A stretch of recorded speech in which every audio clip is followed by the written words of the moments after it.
I'm Gherkin from Camp Moseywood, and today I'm going to teach you how to use a bandana in the backcountry. So the first way to use the bandana in the backcountry is to use it to cool down. I'm going to fold my bandana a couple of times. Now it's kind of a cold day, so I'm not actually going to do this. If I were to actually do this, I would put some water on it and put it either behind my neck or around my wrists to keep me cool. So another way to use the bandana in the backcountry is to keep your ears warm during three-season camping. So typically I'll do this either in the spring or fall when it's not quite cold enough to need a winter hat, but not quite warm enough for just my regular summer hat. So I'm going to take my bandana that's folded a couple of times, tuck it behind my head so it's covering my ears. Usually I tie it a couple times here at the top and then put my hat back on top. That way my regular hat is keeping the top of my head warm and the bandana is keeping my ears warm.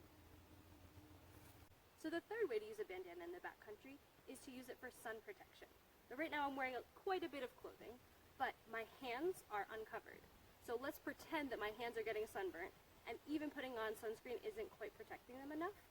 I can take the same bandana that I've been using for everything else and cover my hands. So I'm just going to wrap it around a bunch of times and loosely tie it back here. That way it's an extra layer of protection for my hands so that they don't get more sunburnt. Yet another way to use a bandana in the backcountry is to protect my mouth and nose if I'm going through a dusty area.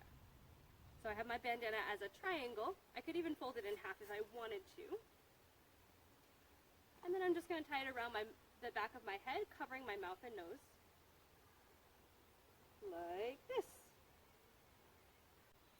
So the next two ways you can use a bandana in the backcountry are as a napkin, if you don't have one with you, or to blow your nose. But it's really important when you're in the backcountry to make sure that you're using different bandanas for all of these purposes, because you don't want to be using the same one that you use to blow your nose to wipe your hands on when you're eating.